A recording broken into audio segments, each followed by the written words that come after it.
Okay, I'm going to show you the basics of wheel throwing today. 6 main stages of throwing, and to begin with you need to get your clay stuck. I would just put a couple strips of water with fingers. Don't soak your bat or it won't stick. And then I also usually take my thumbs and kind of adhere it to the bat to make sure it's not sliding around. The first stage of wheel throwing is wheel wedging, and the goal is to get the clay particles aligned and to work out air bubbles. We use quite a bit of speed and quite a bit of water. And we're going to use the same part of our hand we use when we wedge at a wedging table, which is the heel of the palm. The heel of the palm is going to go on the sides of the clay. So one thing that's really important when you're throwing always is to keep that, what I call the triangle of stability. So I have 2 elbows down and my hands are always closed and touching at the top. I'm going to have my hands together here, so my triangle's closed, and I'm going to use the heels of my palm against the sides of the clay. As I squeeze in, the clay has nowhere to go but up. Okay, it can't go down, there's a wheel there, can't go out because my hands are there, and it can only go up.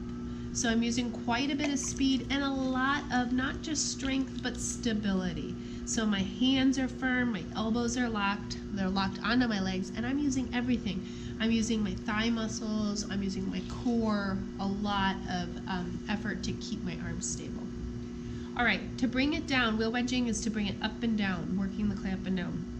I need to have stability when I come down, so bracing my hands on each other is really helpful. A couple ways you can do that. I think the easiest is to just grab your thumb, and then the side of your hand can go on top, and the side of the other hand, the left hand, goes on the side of the clay. I have to get water often, so you're going to see me reach across and get water all the time. You don't need a ton of water, you just need it often. So I'm pushing down, and I'm also kind of pushing in, so I'm really braced as I bring the clay back down. Wheel wedging takes stability more than strength. And it's just a kind of a step, a lot of people don't do this, but I think it's just a good way to get the clay ready to be thrown. So go up and down a couple of times, stable, secure, until you feel like the clay is getting a little bit smoother, and hopefully you're working out some of those air bubbles. That's wheel wedging, stage 1 of wheel throwing. Okay, we're going to move on to stage 2. So whether your clay is kind of already in a regular, not too wobbly lump, that's great. Or if your clay is really all over the place like this, our goal in stage 2, centering, is to force the clay into the center of the wheel and eliminate all the wobbles. There's a couple ways you can do it. I teach beginners to use the V method. Make a V with your hands, and that V is going to go behind the clay. When we center, we want to think about pushing away from our body or against the clay. That's really important. And then we usually also have to have some pressure down to force it to be flat and centered on top. So we're centering from above and we're centering from behind. Okay, the V method, the point of my V goes behind the clay. My elbows are still locked. My triangle is stable and closed. And if you can see, I mean, I'm really locked and using muscle here. I'm not really using muscle, I'm just tensing everything up. So with a lot of stability, I'm going to push against that clay, and I'm going to push against it until I feel the wobbles lessen. When they start to lessen, I'm also going to push down. The only way to push down in the V method is really with your thumbs. It's a little awkward, but for beginners and with not a big piece of clay, you know, 1.5 pounds, 2 pounds or less, you can kind of do this pushing against, pushing down, squeezing that clay until the wobbles are eliminated. So that's how you know it's centered, is when it's not doing its dance. So another method that you could do is what I just kind of call the side method. I don't have a good name for it. You're going to put one hand on the side of the clay and one on the top. These 2 separate hands give me my centering away, my centering against it, and my centering down. So with this arm really locked and loaded, my whole leg, my body, everything is kind of using, I'm tightening my core and everything. I'm going to push against the clay, and then my other hand pushes down. So my hands are really locked. That's my triangle of stability being closed. My hands are locked together, and that way neither one of them is able to move too much. I get lots of water, or water often, and I make sure that it's getting centered, and I take my hands off gradually. One common mistake I think with beginners when you're centering is you're pushing with all your might, you're getting it centered, and then you let off really quickly and it's wobbly. And you're really frustrated because you're feeling that it's centered, but then it doesn't look centered. It's because you're taking your hands off too quickly. So take your hands off slowly, center, and then gradually release. If I'm doing the side method, I get it centered, and then it gradually releases. And that clicking noise you're hearing is just the bat is a little bit wobbly. Okay, so I finished stage 1, wheel wedging, stage 2, centering. Now I'm on to stage 3, which has 3 parts: opening, widening, compressing. I like to kind of clean up between stage 2 and 3, so I tend to wipe some of the slip off my hands, and I clean up my bat and my clay a little bit, because a lot of times you'll accumulate some slip. By the way, if your hands are getting totally clay, slippy, you're probably not using enough water. You need to have enough water. Your hands are always sliding on the surface and not creating too much friction, which creates slip. Okay, open, widen, compress. To open it, we're just making a hole right in the center. If you just stick your finger down in the center and go for it, and your elbow's not up, down, and your finger's not stable, and nothing's really stable or closed, or you're gonna just have an off-center hole. So if my hole gets really weird, when you stop your wheel, you'll see that an off-center hole will create a thin wall and a thick wall. We want uniform walls. The only way to get uniform walls is to put a hole in the center of that lump. So here's how I do it, and there's lots of ways, okay? I don't use 2 thumbs because my brain is to tell 2 fingers to do something at the same time. You could start it that way, I suppose. I use 1 finger, my index finger, and I make sure that my elbows are down and that my hands are braced. So I'm going to brace my hands by grabbing my other thumb. This hand's just kind of sitting here for support. This one's resting on it. It's braced. And if you notice my muscle, you see that? My muscles are tense as I do this. I'm going to push down slowly, straight down, and I'm kind of going right below the center point. So I'm getting this extra piece of clay. That extra piece of clay is a good thing because it helps me keep my finger in one place. If I'm dead center, it tends to wobble a little bit, I think. All right, so my solution is to just go a little under the center point. And when you're getting that little extra snake of clay, that's a good thing. And that means that you're not quite dead.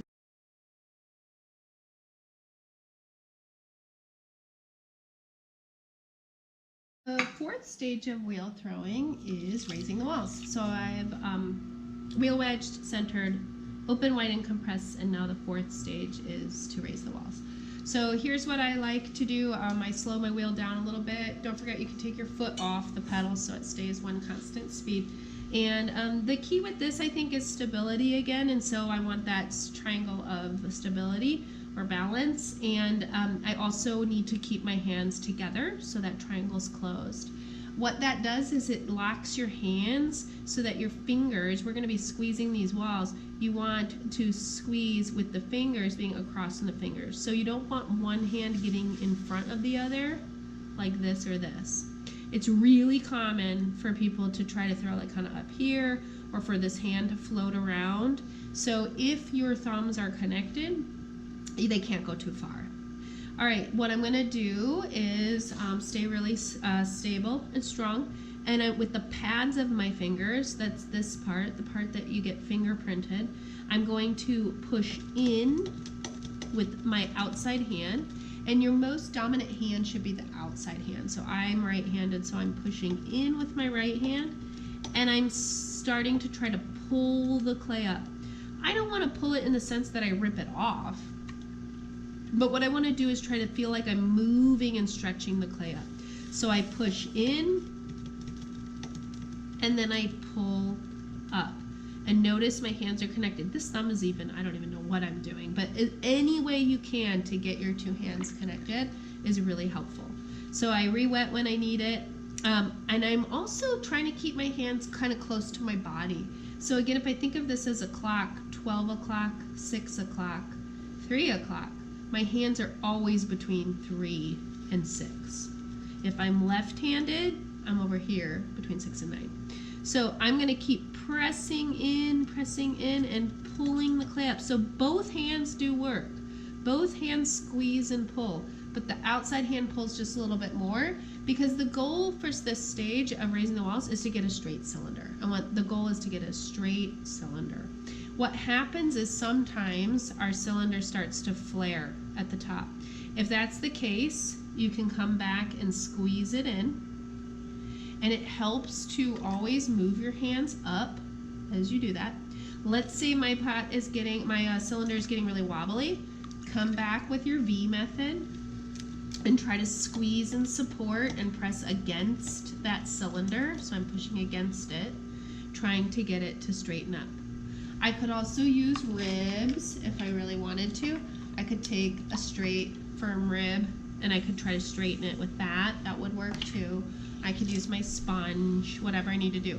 But for the most part, I'm squeezing in, I'm pulling up, and it will stay straight if you stay firm. The clay does what you tell it to do.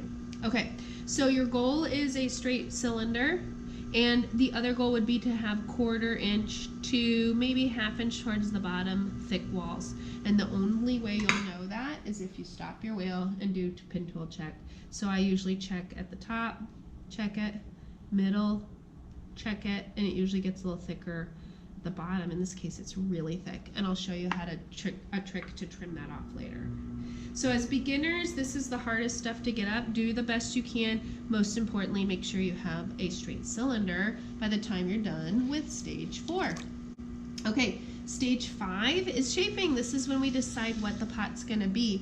I like to take a moment and clean things up, and so sometimes your rim is uneven. I'm going to show you how to trim your rim right now. Your hands are still connected, so triangle of stability.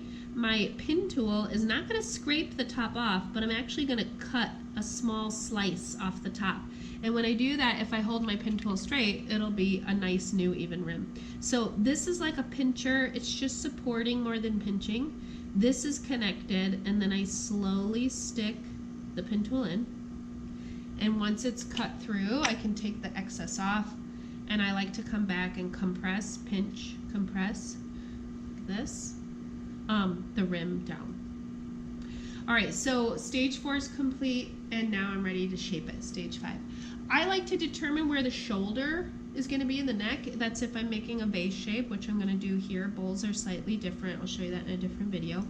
So what I would do is I'd say, okay, I want like a lower shoulder and a longer neck. So I would, with my elbows down, thumbs are connected, so I'm still stable and closed. I'm going to start to squeeze in, but I'm also moving up the pot. So I squeeze in and I move up. If you just sit in one place and squeeze, it works, but sometimes you can stress the clay out.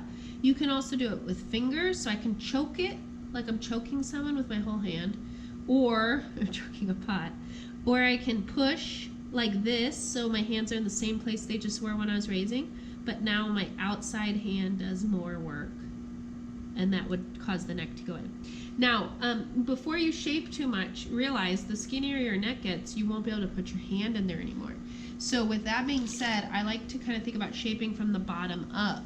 So if I want my bottom to come out, my hands are in the same place they were when I was raising, but now my inside hand pushes the clay out. Do you see how I just got a little bit more of a shoulder? Or my outside hand pushes in. Let's say I want a bump right here in the neck. My inside hand pushes out, and you can see if you're watching the profile line, you're seeing it change.